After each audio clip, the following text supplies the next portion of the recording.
What's up, my friends? We made it. We're back. It is our time together on Tuesday. I'm sorry about Monday. My bad. Listen, we got a sick household, just kind of busy, life catching up a bit. And we're back. We're doing okay today. Everything's starting to round into form. Everyone's on the mend. So here we are. We're going to review the week 4 DFS weekend. We're going to look at some winners, look at some losers, try to figure some stuff out, emulate those winners, try to replicate what they've done. We're also going to look at two $50,000 winners from our members. That's right, baby. We had two $50,000 winners over the last 2 weeks. Haven't had a big chance to look at them. Figured today was a great day to kind of highlight their wins. Pretty dope. We watched Jay Shu, a member for, I don't know, the entirety of the company, and a guy that has kind of been in my communities that I've created and been around for the last year and a half, couple years, and I've known him for a few years here. So it was really, really cool to see this. He threw a single, 2 lineups. I think he created 2 lineups, threw it in the $50 red zone, threw it in the $20, I want to say the $20 Millie Maker, and then also the $66 3-point stance, I think it's called. And he went ham. One of his 2 lineups scored a 235, pretty intense. Weston Selman went ham as well, absolutely bonkers. Scored, he took the showdown, actually.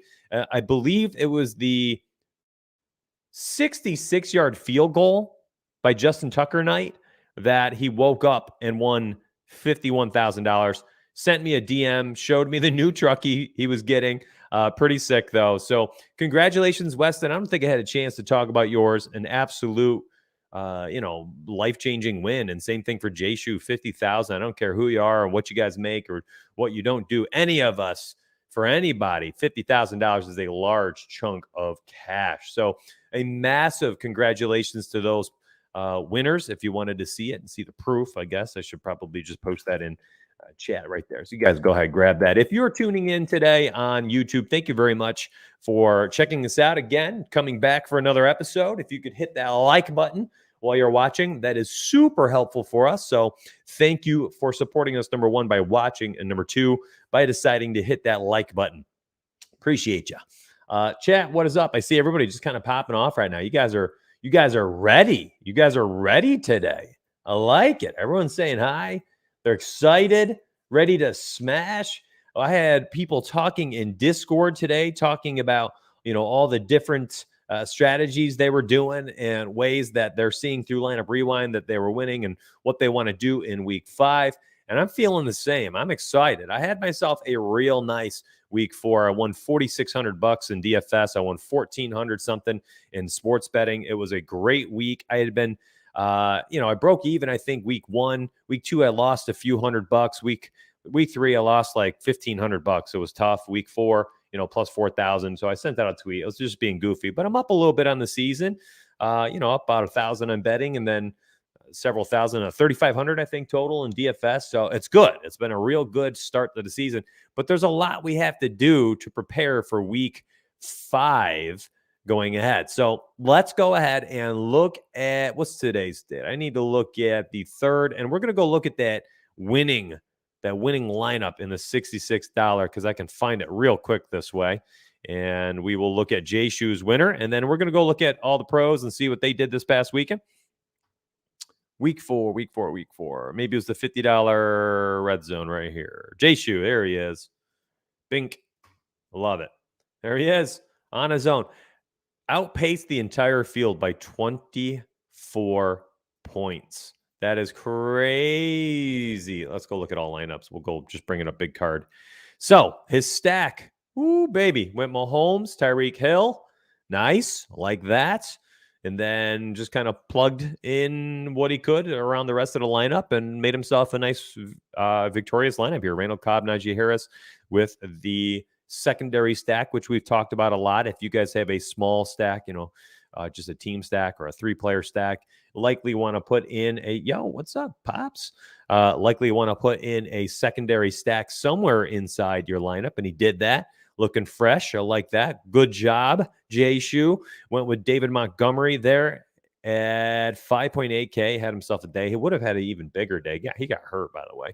McLaurin popped off, 33.3 points. Will Dissly One of those guys I was telling people we could probably target with Gerald Everett being out. Scored how many points? 2.5. Just didn't do it. The Randall Cobb play ended up being the big one right there. And Jets defense was the pivot we were talking about in the Donuts playbook. I think Randall Cobb was a call on BC's part, maybe, saying he liked Randall Cobb since everyone was talking about Alan Lazard. He went to Randall. Jets defense was the pivot off of the terrible Lions defense, and it was also a leverage play. I talked about that ad nauseum. I said you either are using Derrick Henry this weekend or you're going to leverage all that Derrick Henry ownership, and you're just going to use the Jets defense or maybe some of the passing game options in that game. Jets defense killed two birds with one stone. You got off the Lions defense, which was a little bit higher owned, and then you were able to leverage all of that Henry ownership and just go ahead and use the Jets, okay? Because, listen, everybody who used Derrick Henry did not use the Jets, so you put yourself in rare territory as it is. And there it is, man. My man won $50K. Crazy. Love it. So this was just the $15K winner, right? It's insane to me. Like, I was looking through some of these scores. Let's go look at some of these tournaments. His score of 235 legitimately won like almost everything under the sun except for the Millie Maker. Like an insane. Had he put it into this one, the larger red zone where it's 6,000 people, he still wins that tournament by 18 points. That would have been a 50K hit. You know, like literally pick the contest and his score wins it. His score wins everything. It was literally, he just won every single contest this weekend had he thrown it in there, except for the Millie Maker, which he did play, by the way. And I will show you the Millie Maker. He had two darts in there. So we'll take a peek at that one as well. Where is it? Millie Maker winner had a 255. Just so many entries. So many entries. And I think he was sixth place. There he is, right there, sixth place. He threw two darts in there, was 235, took sixth place, and made himself a lot of money. So holy smokes, what a weekend. Can you imagine throwing just a handful of lineups in here, just winning a milli? Just craziness. Let's go ahead and look at his real quick. Let's look at his exposures, actually. Let's just do that. Well, what the heck? Let's just look at each individual lineup. I'm just intrigued. I never really look at these like single lineups and things like that. So let's take a peek. We've got a Dak Prescott, Dalton Schultz, and DJ Moore stack. And let's see, any other correlation? Nope. No other correlation necessary, I suppose. Look at that. Just a simple three-player stack. Got off of CeeDee Lamb, got off of Amari Cooper, and was just like, hey, I think DJ Moore and Dalton Schultz can get me there. And they did. And then a bunch of one-offs went bonkers. I like that. Nice job. Just hit the nuts, man. Holy smokes. Literally every single spot. It's, you know, we see these Millie Makers every once in a while. Like, they'll win because they had like a 48-point Tyreek Hill outing. You know, a couple other duds in there. But legitimately, all 9 players did well. That's crazy. Let's look at this next lineup. Darnold, DJ Moore, and Schultz. So that was kind of where he was building around, the DJ Moore and Schultz stacks, huh? And then he had an AJ Green, Deebo Samuel secondary correlation. Okay.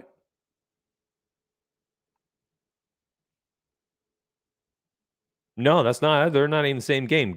That's right. Cardinals played the Rams. So that was it. He just had small 3-player stacks. Here's a 4-player. Doesn't matter. That one got up to the top. What kind of exposure? What am I doing here? Let me look at the exposures. Yep, he went all in on the stack. Look at that. DJ Moore, Dalton Schultz. Used Derrick Henry. Wasn't an issue for him, I guess. 32% owned. DJ Moore and Dalton Schultz, 100%. Darnold or Prescott. Phew, can you imagine? All right, let's get moving. We're going to look at, let's find a good, the $40 contest we had been looking at, by the way, is getting smaller and smaller. It was 87 entries this past weekend. And when I looked at it earlier, there was only like 13 pros or so that actually maxed it out. Let's see what Jeff has to say. Yo, took your showdown advice, was able to get third place last night in the 30K mini max. Not a big payout, but winning. Hey, let's go, Jeff. Congrats, man. I'm happy anytime I can help anybody out. I love that. Thank you very much for sharing. Appreciate you. Holy smokes, you guys over there on YouTube, already 20 people liking the video. I love you. Thank you very much. Oh, totally forgot to also say at the top of the show here. This stream is brought to you by Fancy Cruncher. That's right, the same website we're on right now, my friends. And if you want to be able to use $20 to FC, you actually can sign up at teamriseorfall.com. You get $20 to use at FC every single month. That's $240 per year. And that is due to the generosity of Santa Dave. We're here to support FC users. We're here to help out ROF users. Make sure you guys are well equipped and well prepared in using FC. Had somebody reach out to me this weekend via DM on Twitter and asking me, can I use FC for single entry? In fact, I think it is the way to play single entry. I'm not a huge hand builder. I don't totally believe in it. I think you can upload what you want into FC and then ask FC to create your single entry optimal each and every week. That is just me. All right, let's take a peek here. What do you guys want to study here? What should we look at? Part of me wants to start looking at the qualifying championship to kind of see what people are doing when they know that they have to get first place to win. You know, it's like 5% of the field gets paid. Everybody who plays this is shooting for the moon. What are they doing to shoot for the moon? I kind of want to study that one. But the thing is, this right here is honestly probably the best contest to look at. It's small, it's 7,000 people, 150 entries is 2% of the entire tournament. So if you max it out, you're entering 2% of the tournament, which is fantastic. Very interesting. And, semi-affordable at $5. Minimax is interesting here as well. It's 11,000 people, so it's not terrible. It's a lot smaller than some of the other mini-maxes. You guys want to look at this one? Because I know some of you guys are in the mini. Let's look at this one.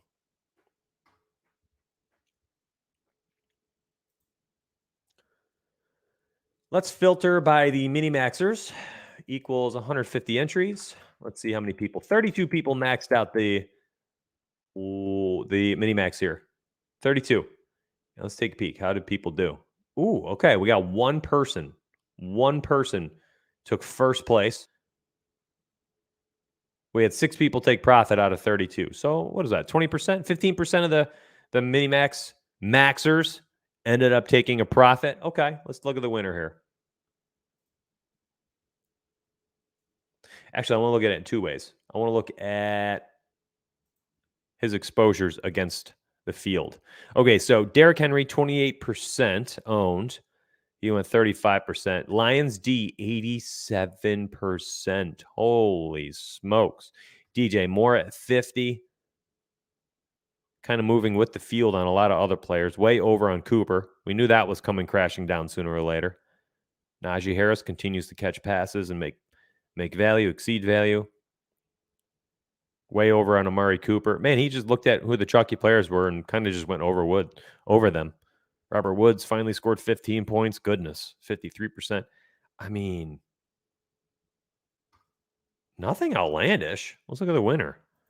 A 2-player stack?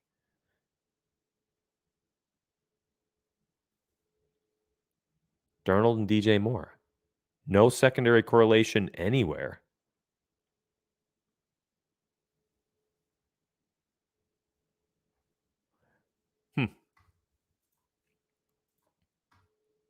Quarterback pool, just 6 guys. 3 high-end, 4 high-end with Patrick Mahomes, paid down options in Heineke and Sam Darnold. We got, looks like somewhere in like a 35, 36% cap here at both the quarterback, running back positions, which I'm down with. I like that. Cordarrelle Patterson, 9 entries. Wide receivers, shoot. I mean, that's high. It's like the opposite to me. Like in my mind, I'm thinking running backs should go a little bit heavier. Wide receivers should spread it out more. But DJ Moore worked out. Tight ends, I liked Evan Ingram a lot. I like this play too, but just didn't come to fruition. Same with Disley. Pay down options, man. Either go all the way up to the top or you pay down. These types of plays I'm just not a fan of. These I love because even if they don't do well, who cares? You pay what? 2.6K for Disley, 3K for Ingram. That's wild to me. I mean, I would have gone 87% on Jets. That worked out for him anyways. Doesn't matter. Let's go look at the pros. I just wanted to take a peek there. I do like that. I think it's probably worth looking at in the future, but I feel like we just learned so much more from the pros, you know? Well, let's take a peek. So we got 87 entries. Let's go ahead and we'll sort our 87 entry players. So these are the pros that maxed it out. Smaller list this week. We had 5, 10, 11. And out of the 11, 4 made profit. Papa Gates and Chipotle, go figure. Utica, Ox and Duck. And then we had these 7 who lost money maxing it out. What I noticed here, when I was looking at this earlier, the amount of cashing lineups is just, it's low. It's low this week. And I know, yes, of course, Mitch, well, this is, a little more than half of what the contest size normally is. It's just about 60%, right? So yes, you're going to have less lineups, but the ratio of cashing was usually around like, 30, 35%. We didn't really reach that. It was like 25% below on a lot of these. So I thought it would probably be a good idea to sort this way. So what we're going to do is we're going to look at the success down to the fail. And we're going to just compare ownerships across the board with the highest plays and just see how this looks, okay? So, for instance, here's how it would read. The Lions, highest owned player, position, whatever you want to call it, on the entire slate, 26.6% owned. And then we can see, well, Ox and Duck was, third. He took third, won $4,000. What did he do there? Well, he went 48% on the Lions. So we can read it from left to right, and then we can see who did the poorest all the way down to the right, who did not do well, okay? So starting at BK Ryder, we had the people who lost money, 34%, 21%, 49, 47, 4, 21, 29, all right? So very spread out across the board, but let's take a peek at the rest here. So Devontae Adams, 25%. We got overweight on the first 4 people who all won money, which is wild because he didn't even do well. Scored just 12 points. This is the points, fantasy points column, right, by the way. And all the people who went underweight lost money. It's crazy. Guy didn't even do well.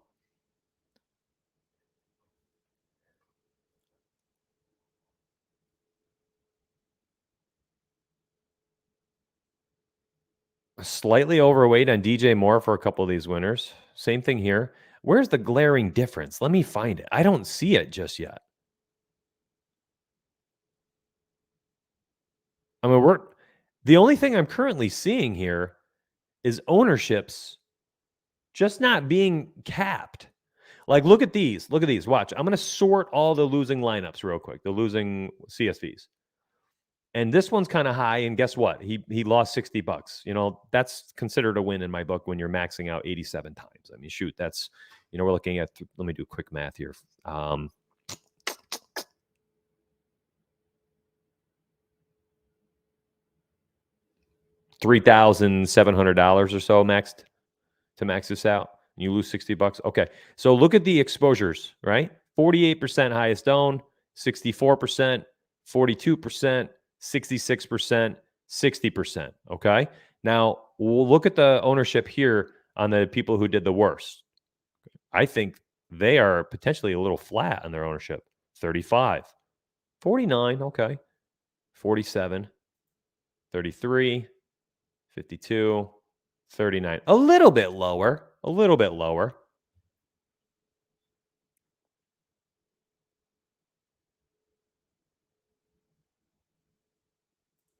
Let's go look at their actual lineups now. Their player pools.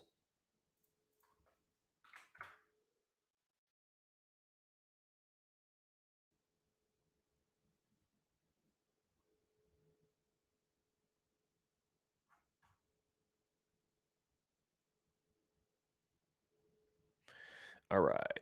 Let's look at Ox and Duck first. Spread out as QBs, we ended up with 13 used. Holy smokes. What is that? 1 in each game? Crazy. So that's one thing I always want to look at.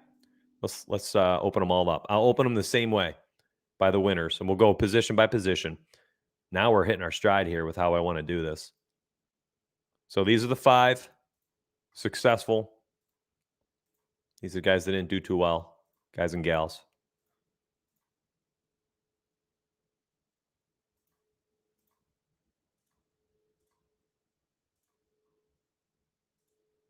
All right, so quarterbacks, we had 13, capped at 17%.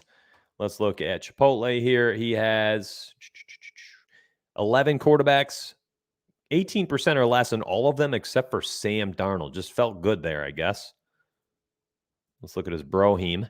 Capped at 15% here at quarterbacks. Ended up using 13 quarterbacks as well. So we continue to see this where quarterbacks are spread out a ton. Larry, I appreciate that very much, man. My favorite type of stream. Hit that like button. Yeah, I mean, listen, that's super easy, right? It's free. It's free. This stream is free. It's free to hit the like button. You're not paying any money, and it supports my company.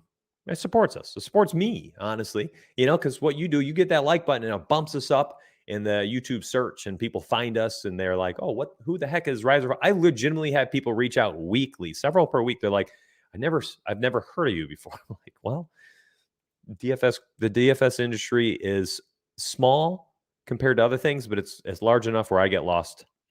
I get lost in it. I'm a nobody. Quarterbacks for Chipotle, 31% on Sam Darnold. We are spread out to 14 quarterbacks. All right, let's start looking at the people who did not do as well. Here we go, 24% on Dak, and then we are spread out to 14 quarterbacks. So listen, I'm intrigued to see what we see here in the next 6, but these first 5, the people that did well, spreading out their exposure on quarterback like crazy, as usual. We have covered this week in and week out. This continues to happen. The people who are doing the best are scattering their stacks. Now let's see the rest here. Now we have 5, 10, 16 different quarterbacks. 28% on Dak, which hurts majorly, and then 10% or less on the other 15 quarterbacks. Never been a big believer in throwing a couple darts on these. You need such a perfect lineup on those 2 darts for Kirk Cousins, 2 for Mayfield. Like if Jacoby goes for 38, you only have 1 Jacoby lineup, right? So I've always been a believer, and I'm not talking about him specifically, but I've always been a believer in trying to narrow down your pool just a little bit to the point where, yeah, you could cap your ownership at let's say you capped it at 10% and you had 15 quarterbacks. I prefer all 10 of them getting 15 lineups each rather than 27% down to one lineup, whatever that is, 1%. You know what I mean? So we've got a 35% in cap on Dak, and then everybody else is under 18%, 13 quarterbacks. That's a little bit kind of how I would try to disperse it as well, right? You got 4, 5, 6 lineups, still kind of low to me. We're at 10 quarterbacks. This is well done. This is very well done, in my opinion. So 50% cap. But look at the layer. 13, 13, 12, 11, 9, 9, 7, 7, 5. And then just this one rando commando down there. I probably would have reviewed my 150, deleted that one, and then locked Kyler for 1 more or Ryan for 1 more or something like that. So I like that. That was, in my opinion, that was a well done spread. So is this. This is pretty decent. Did not work out, though. Oh, that's shocking. I loved Jalen Hurts this weekend. He's my highest exposed player over there on Yahoo. I told everybody Sunday morning, too, by the way. I said, just with life, right? Sick household and everything, and life just being so busy this past week that I was not going to be able to play on all 4 sites, and I didn't. I think I created a single lineup on DraftKings. It did not hit. I don't even think I played on FanDuel. Didn't get a chance to, and I don't think I had a single entry on Superdraft. I might have put 1 entry in the $25 or whatever that was. And then on Yahoo, I played $1,100 and I won $4,600. It was a good week. I focused on 1 site and I was thinking about it. I think maybe some of my break even / slightly losing for the first 3 weeks was more so not like a time restraint. It was more, I'm spreading myself too thin. I finished the stream at 11:30. I got to check in with staff and members and make sure everybody's all set. And then it's like 12:15 and I'm finally starting to build lineups. 45 minutes to create a couple thousand lineups across 4 different sites, just too much. And I think I was kind of shooting myself in the foot. And I've got to adjust my own expectations for what the season's going to be for me based on what my current workload is. And maybe some of you out there can kind of take that example and apply it to what you're doing as well. Are you trying to play cash game, single entry hand build, single entry optimal, MME, and you're doing this across multiple sites? Are you MMEing 3-4 sites? Are you doing single entry and cash and MME all on one site? Like maybe if you are struggling right now, the goal should be where to review your first 4 weeks and find out where have you been most successful, and then just focus on that the most. Maybe don't do anything else. So I did betting. I bet on FanDuel. I had one single bet. I had a 4-pick parlay on FanDuel. It hit. It was like a 4-play money line, 4-leg money line bet, $400 for return like 780, right? It was just one thing. I had studied, I used the sparring model, and I played it. And then on DraftKings, I had like three. I got lucky. All 3 hit, okay? Won $1,000. Had a couple late parlays last night. Those hit. I cashed out early because I was scared once the Raiders were coming back, unfortunately. And then I played only on Yahoo. It's like I really tried to hone in on focusing, what are my goals this week and what am I doing, instead of just taking a shotgun and just pellet, spraying all my shots across the entire DFS and betting industry. It's like, I think people in general are doing too much at all times. And this is not even just DFS. I mean, this is life. And I think that we could all probably do a little bit better on just focusing on what we are doing the best and then just being the best at that. So instead of, jack of all trades, master of none, right? Kind of flip that around. Be the master of one and stop worrying about being good at everything. I don't know. Just a quick thought. Let's take a look at the running backs exposures. 46% on Henry. So way overweight. Fields at 32%. It's a smaller running back pool. Papa Gates, 48% on Najee Harris. Spreads out his running backs as well. 32% on Jonathan Taylor. What a pick. And then spread it out. About 15 running backs. 14. Najee Harris, way overweight, 66%. Same with David Montgomery. So this is interesting. This one did really well. And it was 5 guys over 20%, and everybody else is under. It's a reoccurring theme if you pay attention to this. 4 or 5 running backs over 20% for each of them. And then they just scatter. Everyone else is like 10% and under. Look at that. Every single winner. 28, 31, 46, 18, 18. 17, and then a bunch of single digits. And let's go look at the guys that didn't do as well. Running backs, way spread out. Look at this, another way spread out. Just a lot of different running backs. Now this one correlates with what we saw in the winning ones, 20% or above for 5, and then kept it pretty tight. That's pretty spread out. 3 above 20 though. Same thing here. 52% on Trey Sermon. Had himself all the feels about that play. Pretty spread out down here, though.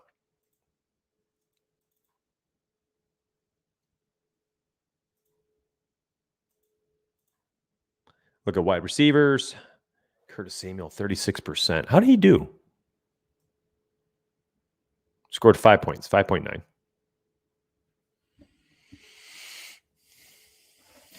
Jeff, that's funny, man.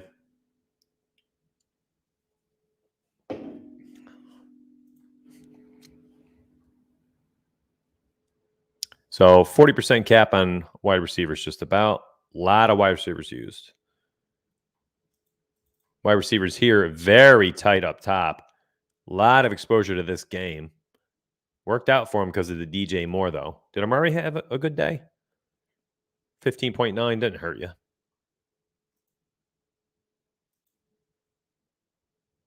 42%. 63% on DJ Moore. 60% on Devontae Adams. 43 on DJ Moore. All right, here are the guys that lost money. Very widespread on wide receivers, capped at 31. 49% on Debo. The CD Lamb hurt. 33% DJ Moore. Did well at wide receiver with 3 of his 5 picks here. Spread out 35% or less. 32% or less. 41% or less. 39% or less. Let's look at tight ends. All right, so we have Kelsey, Kittle, bunch of pay downs. That was 33%. 31% on Disley. Pay downs. Pay down on everybody. Only a little bit of Kelsey. Disley, 39%. I mean, it's stud or dud at the tight end spot. I've been saying this since week 1 here. You go get Kelsey or you're punting. 20% cap, tight end. 26%. Everybody else is under 9%. What the? Wild. I love DFS. 18%. Everybody else is under 10%, other than Disley. All right, let's see the winners here. 29, 25. Everyone else is under 10. It's like 13 tight ends. All right, this is what I like. Pay up for studs or pay down for duds. Don't hover in this area. I'm not a fan of that 5K area. Pay down. Stud, mid-tier, bunch of pay downs. Pay down, stud, pay down, stud, pay down, mid-tier, pay down, mid-tier. So only it's like 5, 6 if you include Higbee. 6 in the mid-tier. Everyone else like 3K and under, other than Kittle and Kelsey. That's beautiful. And he won. Good job. Defense. It's the last one that matters to me. 48% on the Lions. Looks like 8 defenses. 28% of Falcons. 12 defense. 9 defenses and 26% of Cowboys. 25% Lions. Man, that's interesting to me. So we just saw winner after winner here. Just eat the chalk defense. I don't get that.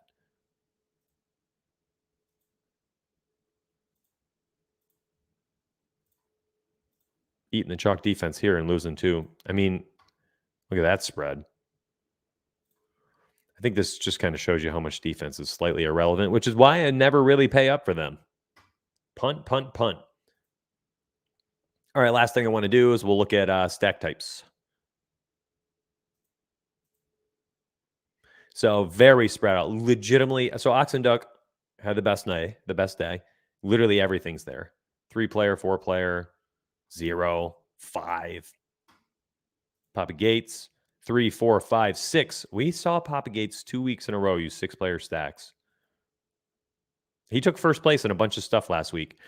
This is interesting to me. This is something, if you stuck around to the end of the stream, and it's something I think is worth reviewing through Lineup Rewind. And maybe we'll try it on Wednesday. Doing some 6-player stacks and focusing on certain games to do those. All 3s and 4s. 3 through 5. A couple 6s I saw as I was scrolling. Mostly 4s. Some 3s coming in, all the losing ones. Mostly 4s in here. Some 5s. We've got 2-player, 3-player, 4-player. So 2 through 4. No 5s and no unstacked. Everything. 0 through 5. All 4s. All 5s. Is there a single 3 in there somewhere? There it was. Mahomes. And it was a team stack. Kelsey, Hill, Mahomes. All 4s and 5s. 3 through 5s. And 2 through 4s. I appreciate y'all. Thanks for hanging out with me today, honestly. I enjoy hanging out with you guys. Kind of looking through this stuff. What I think my favorite part about this stream daily, but this one specifically when we review the weekend, is that you could kind of see what these guys are doing from week to week and kind of like peel back the covers a little bit and figure out what they're thinking weekly. and how they like to approach the slate. Like, I feel like the few of these guys, I have a really good read on how they play. And whether or not it worked or not, I know they're good players. Fortune's going to be on their side sooner or later, right? Like a couple of these guys I've actually tried to emulate. I'm not going to point them out, but I've tried to emulate them when I am maxing things out. All right. Hey, tomorrow, I appreciate it. Yeah. Okay, Real King, get out of here. I love you, though. Miss my intro music? Which one are you talking about, buddy? This one?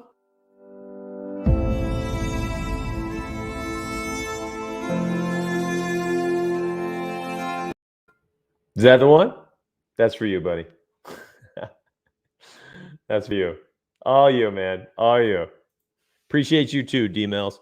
Hey, fam, hit that like button on your way out. Afterwards, drop a comment in the description section. Today, I want you to leave a comment of what you want me to review on Wednesday's stream. Normally on Wednesday, we dive right in and we start doing showdown research because Thursday night football is coming around the corner. We got to be prepared, right? So we do showdown lineup study on Wednesdays, showdown rewind on Thursdays. Usually on Mondays, we do lineup study, which is what we did today. And then Tuesday, we do lineup rewind. Now, tomorrow, I don't know what to do since we've skipped a day. In my mind, I'm thinking, why don't we go look at 6-player stacks that we keep seeing Chipotle do, and he's done with success. I want to look at doing 6-player game stacks and identifying, like, how can we try to put those together and see if there's a specific way to do it, and if we can find success doing that. But it is also the Wednesday showdown stream, the showdown lineup study. So after, not in chat right now, after this, go to the description section and tell me you want the showdown lineup study or you want to look at 6-player game stacks, and just leave your comments. And whichever one has the most, if it's 3 people that leave the comment, that is how I'm voting. If it's 30 people, that is how I'll vote. All right. So right after the video ends, just refresh my YouTube page or go to my YouTube homepage or something, whatever it's called, and go ahead and leave a comment there for me. All right. I'll see you guys tomorrow, and I guess we'll figure out what we're doing in like 10 minutes. Have a good day, my friends. I love y'all. Peace.